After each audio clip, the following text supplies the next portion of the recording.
class. In this next set of videos, we're going to be continuing to look at factoring and solving quadratic equations by factoring. But this time we're going to make it a little bit more difficult because now we're going to put a number in front of x squared. Oh boy. Now the reason this becomes difficult is because normally when we would factor, we'd always put our pair of parentheses out here, and then we would just go ahead and assume that the first term in each would be x, because x times x is x squared. But now, wait a minute, now I need a 3. Okay, so maybe I sneak a 3 in front of one of them. Perhaps I put a 3 in front of the x right here. Well, that's all well and good because now I get 3x times x is 3x squared. However, now it messes up my thought process because my other options, in order to get -5 in the end here, I need some factors of -5. Well, it's either going to be -5 and +1. That might work. Or maybe it'd be -1 and +5. That could work.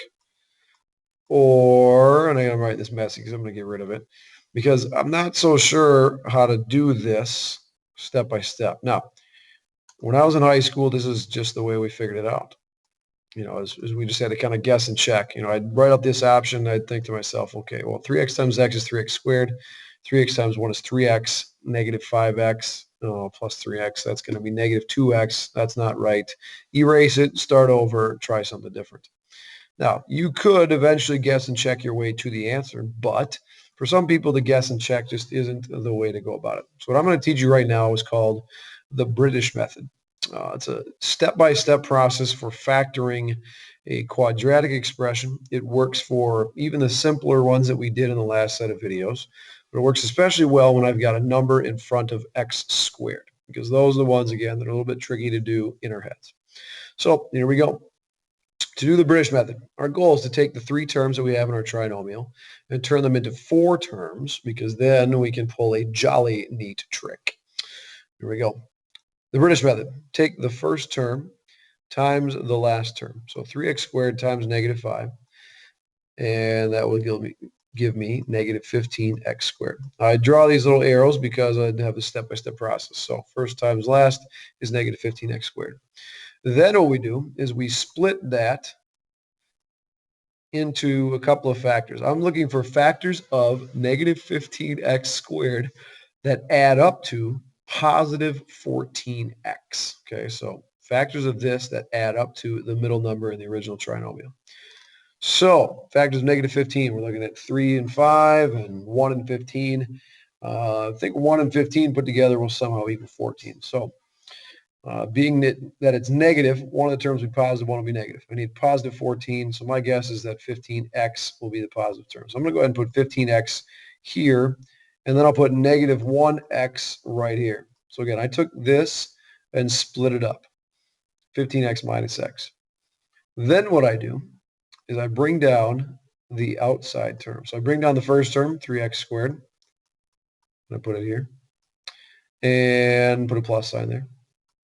Then I bring down the last term, which is -5, and I'll put it right there. So now what I've done is I've taken my trinomial, 3 terms, turned it into 4 terms, but this is still an equivalent expression, because if I were to take 15x minus x, it would be 14x.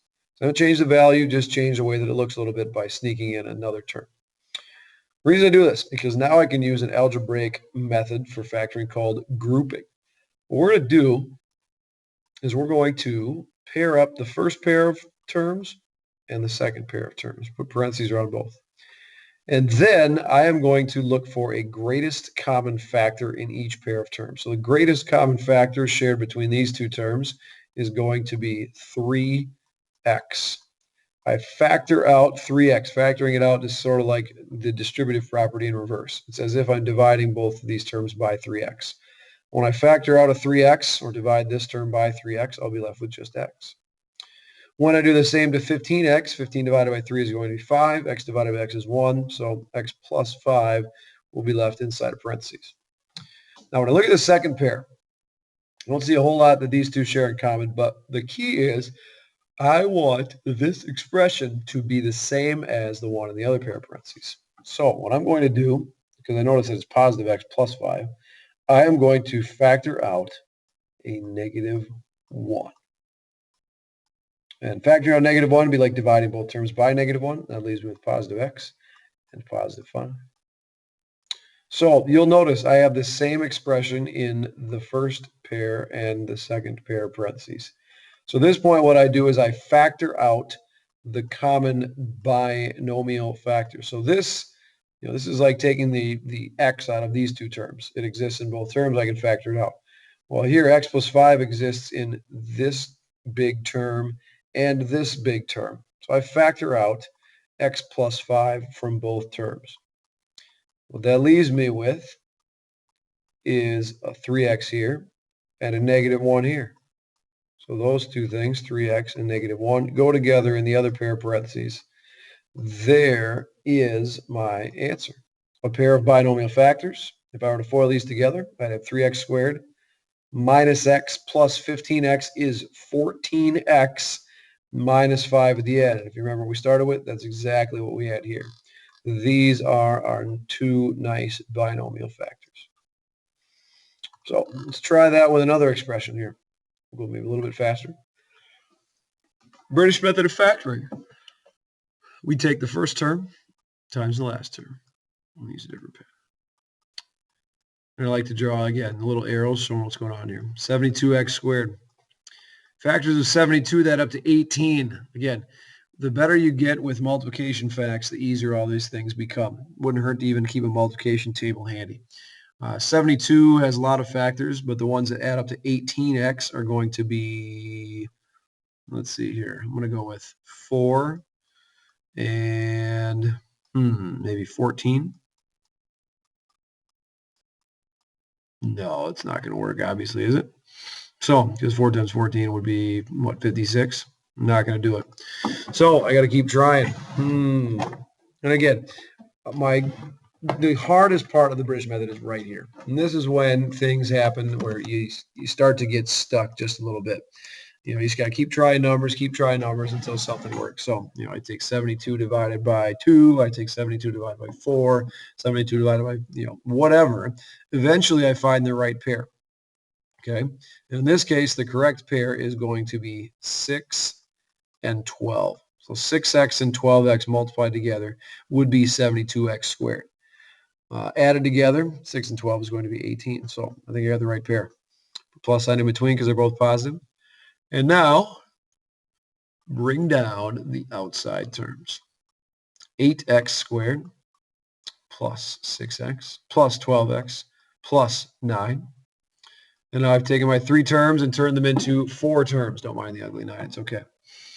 So at this point, we go to our grouping work. So I'm going to go ahead and group the first pair, group the second pair, and look for a greatest common factor that I can take out of each. So greatest common factor between 8x squared and 6x.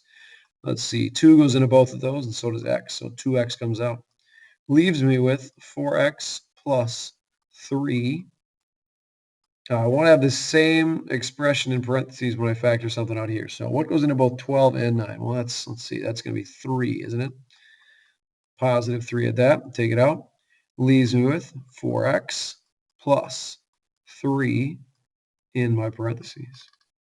So now I factor out my common binomial factor, which happens to be 4x plus 3. And that will be the first binomial factor of my final answer. The other binomial factor is going to be what will be left over, which happens to be 2x plus 3.